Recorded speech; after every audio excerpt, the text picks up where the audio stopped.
Alright, hey everybody. So I'm going to be showing you how I do the proportions of the male, and specifically I'm going to be focusing on the torso. So what I do is I use an 8-head model. So I know probably most of you are familiar with using heads as a measurement device. The reason I use 8 heads instead of 7 heads or 7.5 heads or 7 3/4 heads, usually you end up with like 7 and something heads in real life. The reason I like to use 8 heads is because it just divides so much easier. And so let's say you're beginning, well, it helps more to learn a standard easy to use measurement system and then to adjust it, well, in my opinion, than to just go ahead and memorize a more complicated thing. So okay, so since I have this 8-head model, what I can do is I don't have to go and measure all the heads. I can start with just indicating top and the bottom, and I did a straight line here. The reason I don't freehand it, like just do that, is because I noticed what tends to happen is my lines get a bit wonky. That one's okay, it's pretty straight. If I was using just, normal pencil, then I would probably draw, like I'd rotate, if this is my paper, I'd rotate it to maybe something like this, and then I'd draw the straight line that way because I'm comfortable making this. Then I just rotate it back so it's straight up and down. But I tend to have like a kind of thing where my lines, they have a bias towards the right. So that's why I did the straight line. And if you have that problem, if you're using paper, just rotate your paper to whatever is comfortable. And if you're using a newer version of Photoshop, same thing. So anyway, so I indicate my top and my bottom, divide that in half. And this is where the crotch line is going to be. And then can split it again in half. And again, one more time. So now I have 8 heads, right? Like 1, and then you could fit 8 heads in this because I have it divided evenly into 8 sections. And now this part you have to memorize. Like, okay, so this is head number 1, right? Head 1. And then if I go another head down, I end up at the nipples. Another head down, the navel, another head down, the crotch. We've already discussed that, how the crotch is halfway. And then mid-thigh, knee, mid-calf, bottom of the feet. So that's why, I really like using 8 heads. So the neck is going to be, maybe if I divide this from head 1 to 2, if I divide that into 3, so now I have 3 sections. And then just take, one section down. So I have 1/3 and then 2/3. Anyway, so this is pretty much where my collarbones are going to be, and the neck connects to that. So then I have this, I have a head, I have a neck. How wide is this going to be? Well, it's going to be roughly, 2.5, or can stick with 3 heads because we're doing this 8-head figure, which is suited for a male, and kind of it's that heroic proportion. And people draw a lot of heroes, so it tends to work fine. So I'll go with maybe 3 heads wide. I can just bring these lines down. In Photoshop, I'm holding out Shift. That gives me that straight line. So I can do that. So now I kind of have a box where my figure fits in. Doesn't matter if you go outside or whatever, it's just roughly a guide. Because the way you're going to do this, the way you're going to use this is, you memorize this stuff and then you use it a while, where you actually memorize, draw this out when you draw, but eventually you're going to throw this away.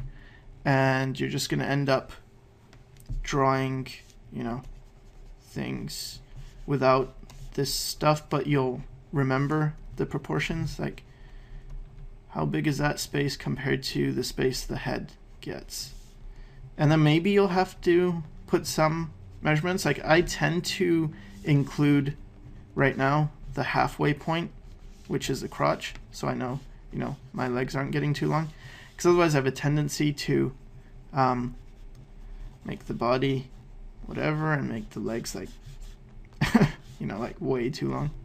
So this is fine for girls. It works, and if you're pushing it, that's cool too. But you know, in the beginning, it's probably a good idea to get used to something more realistic and then bend it. Anyway, so got that, and then the crotch, and this is the navel, and this is the nipples. So trick I've showed you before in one of my videos is if you make a triangle, you can find where the nipples go, and then the navel, and here's the crotch. These are going to be the legs. So I'm just going to block this in kind of, so I have a general idea. But now here's the hard part. Okay, we have these kind of horizontal measurements, but how do we get the information down here? Like, let's say we know there's going to be a rib cage and there's going to be a pelvis, but where exactly does the pelvis lie, and you know, the rib cage, like what's going on the sides? And I have this technique where something I figured, but I don't know, maybe someone else has already invented it and I'm just stealing their idea, but this is something that helped me, and I think I made it up, but I don't know, someone might have done it before. But anyway, so from the crotch, what I do is I take a 60-degree angle. Now if you're having trouble with a 60-degree angle, you don't know what that angle looks like, if you draw, you know, okay, let me redo that. Do a straight line, horizontal line, so now I have a 90-degree angle, and then you divide this into 3, you'll get your 60-degree. I mean, has to be equal, right? Equal thirds. Then you'll have 30, 30, and 30. So this is a 60-degree. So I look for that angle, and I take that, I mirror it on the other side, and that's going from the crotch. So it goes from the crotch outward, and then also from the navel outward. Same thing, 60-degree angle. And it's kind of hard to see, so I'm going to use red and get that angle in, and then same thing here. Now the navel, it's going to point to where the armpit is, and the one going from the crotch is going to point to where the pelvis is. So I'm going to lower the transparency on that, go back to my original color. So with this, if we know how wide the body is, then I can pretty much say, okay, the pelvis is going to be around here. It's going to be just under there. And the armpits are going to be around here somewhere. Arm's going to come down. And now, if I go halfway between these two lines, and I create another 60-degree line, so pretty much I'm just making a line that's, you know, evenly between these two. Then I can find the point where your external obliques start. So this is all the ribs, and just to find the rib cage, what I'm doing is I know the rib cage comes above the collarbones, then it comes out, and it kind of almost points towards the navel. So get something like that, and then you have the sternum that's below the nipples, so somewhere around there. And so I have that basic shape in mind. And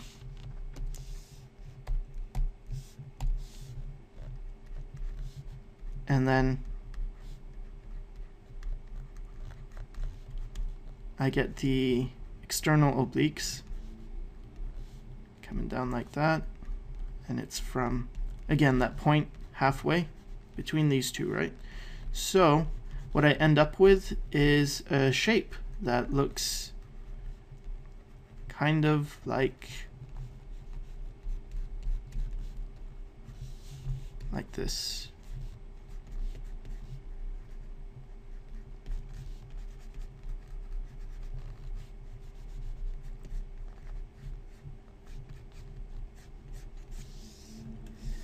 And this is my torso shape.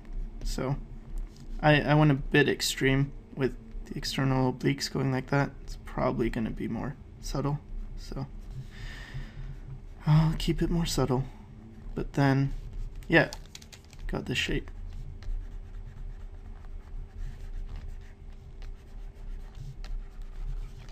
And that's my basic torso shape. So then anytime I'm going to draw a torso, once you get familiar with all this measuring, you could probably just skip to this point.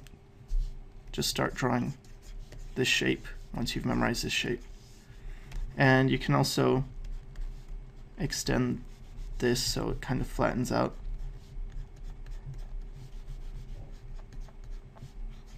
And this is the legs. So anyway, so let me just finish this figure. And what I'm going to do is, okay, I have this torso, right? I'm going to just do these big triangles for where the legs go and the arms. Now, start with the legs. So I just started them here and here, just drew those triangles going all the way to the bottom.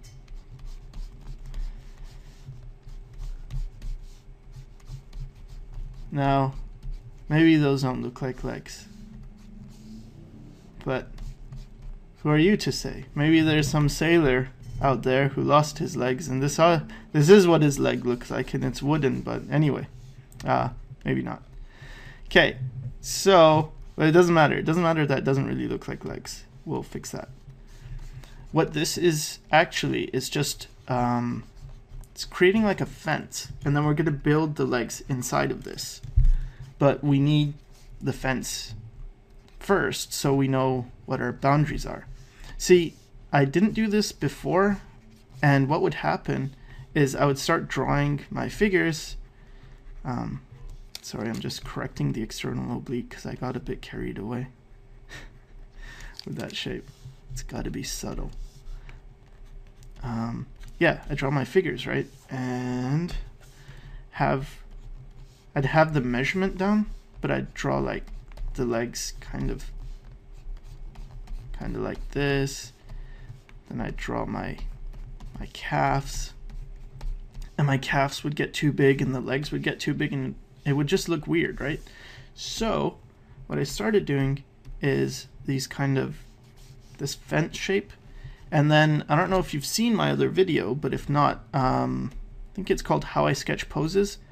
And I talk about this lightning bolt technique I developed, where I do the arms like this lightning bolt, and then same thing for the legs. That still works. I tend to use that quite a bit. Where I don't use it is anything foreshortened. So this is, again, if you're just familiar with that technique. Let's say the arm's pointing towards us. Well, I'm not going to use the lightning bolt too much in this case. But if the arm's, just to the side, I probably will. Anyway, so I'm going to build that lightning bolt inside this shape I've created. And again, it's just a triangle starting from this point and going down.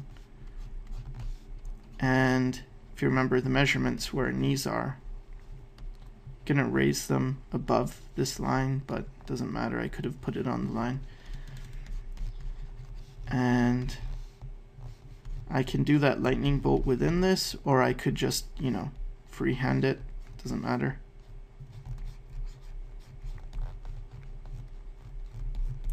I'm gonna keep the legs within this.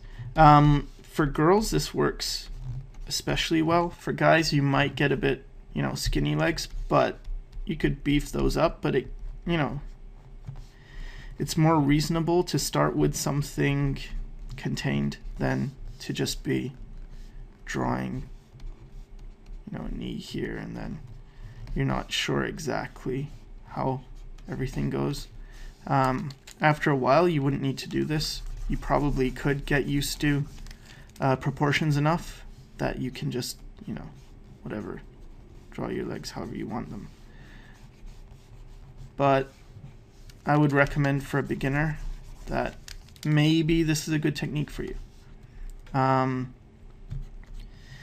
So now we have these legs coming directly off the torso. Now if you draw this line, which is right here, splitting, you can kind of split the legs from this torso, because what's really happening is you don't have, you know, this part here, the pelvis, and then the legs attaching to the pelvis directly. That's not what happens. What happens is you have a bone coming off and then down. And if you've read books by Andrew Loomis, you probably recognize this. How the femur connects into the pelvis. You've got this kind of thing where the bone comes out like this. So you have that space between these 2 points.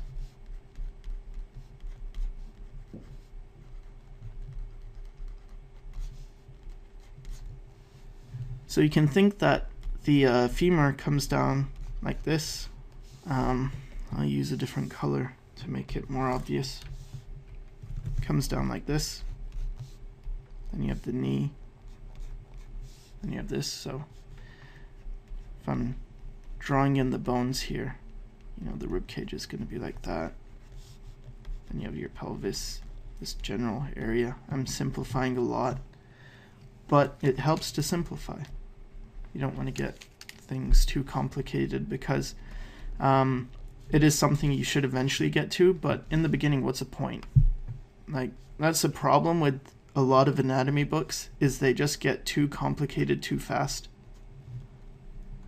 And then you're overwhelmed because you open up a book and it has a million muscles well, of course there's not a million, but a lot of muscles everywhere. So let's go back to this guy. Now I'm going to do the same thing that I did with the legs for the arms.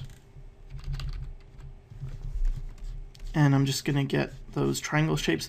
Now how far I'm going is to the mid-thigh measurement, so that's 5 heads down. And yeah, you don't have to do this kind of, you know, straight triangle. You can kind of do one of those.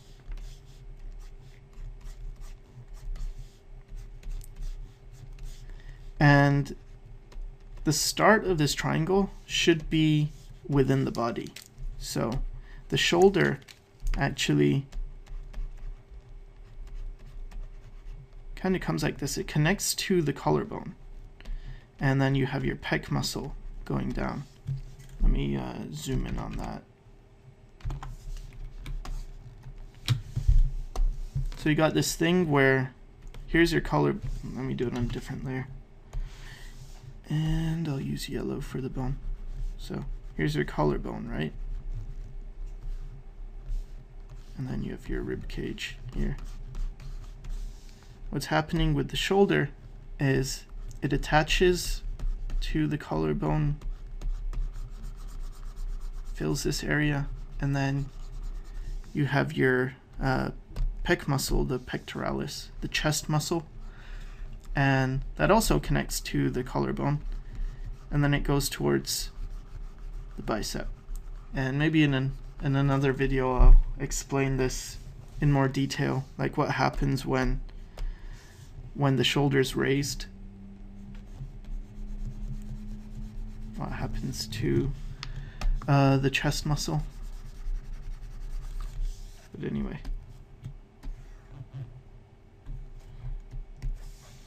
So that's why, and I realize I say but anyway a lot. I didn't know until making this video, but I realize it, so you don't have to let me know. Well, whatever if you want to. But I am aware of it. So, yeah. My point was that you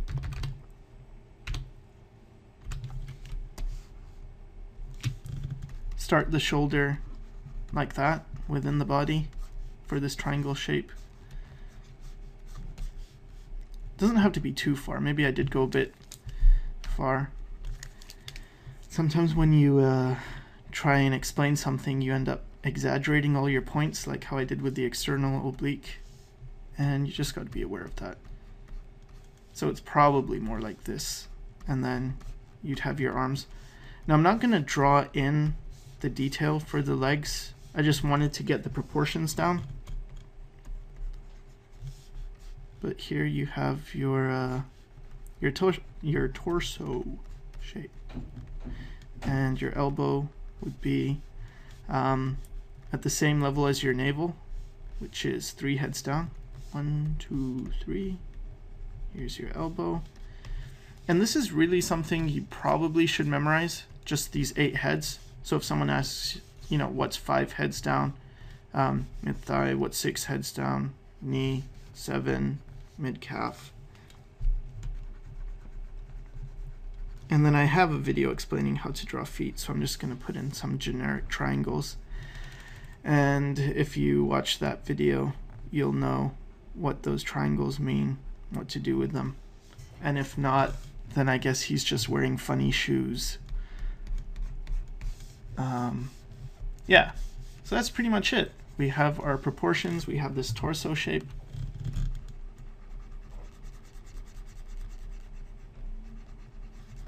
You could think of it like this, or like this. And guess just really quickly I'll go over, you know, how to practically use this. So let's say I'm drawing a person. First thing I do is start with their gesture. I get like, okay, so he's going to be this big, I guess. I don't know what he's doing. Okay, let me think about that first instead of just drawing and then looking like an idiot. I'll think, okay, this guy's gonna be like doing this kind of thing where he's holding onto his back, I guess. He's like, he's in pain or something. Anyway, so let's say I know I want his body generally to be this big. Then I can go halfway and know that, okay, so his crotch is going to be around halfway, and then his feet are going to be down here. Now I can build in a rough skeleton. I have an idea of where the collarbone is, where the arm's going to be.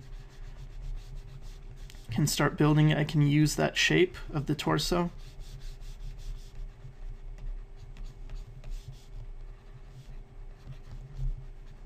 And I'll probably go into more detail in the rest of the things in other videos. But anyway, you know, then just get those triangles in. And it's all very loose and rough, and it looks like garbage probably, but that's not the point. You're just getting the rough shape down. And now that you have this framework, if you wanted to, you can carefully go in and, you know,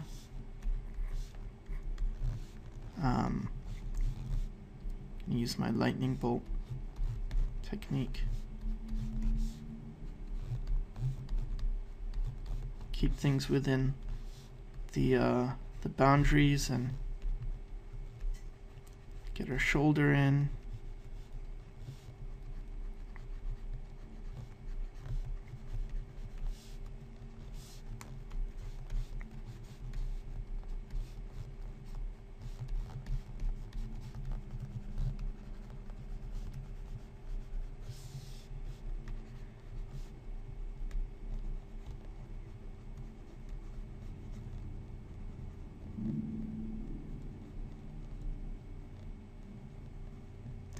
and whatever. You get the idea, right?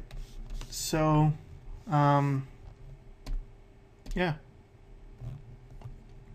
Hope that helps.